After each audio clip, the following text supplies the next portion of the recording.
Quand on pense aux grands leaders africains, on imagine des discours, des révolutions, des victoires historiques. Mais derrière ces visages de marbre, certains avaient un petit secret, la cigarette, le cigare ou même la pipe.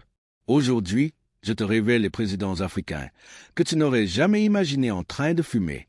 Symbole fumeur, accroche-toi, certaines révélations vont te surprendre. Dans les années 1950 à 1980, fumer était perçu bien différemment d'aujourd'hui. La cigarette, le cigare ou la pipe symbolisaient souvent le pouvoir, la virilité, l'élégance. Dans un contexte postcolonial, pour beaucoup de leaders africains, fumer en public, c'était aussi affirmer leur stature d'homme d'État. Kwame Nkrumah, Ghana. Premier président du Ghana indépendant, Nkrumah était connu pour son style impeccable et sa pipe. Pour lui, la pipe était un symbole d'intellectualisme et de sagesse, inspiré de traditions africaines mais aussi de certains modèles européens. 2. Léopold Sédar Senghor, Sénégal. Poète, penseur, président. Senghor n'était jamais loin de sa cigarette. Pour lui, fumer s'inscrivait dans un art de vivre raffiné, entre discussions philosophiques et diplomatie. 3. Mobutu Sese Seko, Zaïre, RDC. Le maréchal Mobutu, connu pour son style extravagant, fumait souvent des cigares de luxe. À travers son cigare, il voulait montrer son pouvoir absolu, son contrôle sur le Zaïre et sur son image. 4. Thomas Sankara, Burkina Faso.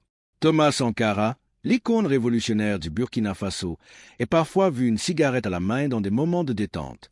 Mais attention, Sankara était plutôt discret sur ce sujet, fidèle à son image d'austérité et de discipline. 5. Robert Mugabe, Zimbabwe.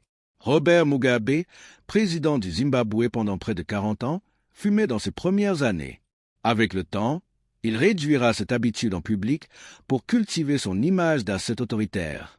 Le grand révolutionnaire et penseur anticolonialiste fumait souvent la pipe. Pour lui, c'était un geste de réflexion profonde au cœur des luttes pour l'indépendance. Fumer et pouvoir, symbole ou addiction. Chez beaucoup de ses dirigeants, fumer n'était pas qu'un simple plaisir. C'était une manière d'affirmer une posture, la patience, la réflexion, la force tranquille. Mais pour d'autres, cela trahissait aussi un stress immense, la pression des révolutions, des guerres, des responsabilités écrasantes. À travers la fumée, c'est une autre facette de ce président que l'on découvre, plus humaine, parfois vulnérable, toujours complexe. Alors la prochaine fois que vous verrez une photo historique avec une cigarette, souvenez-vous, derrière chaque nuage de fumée, il y a une histoire. Abonne-toi à la page pour plus de vidéos.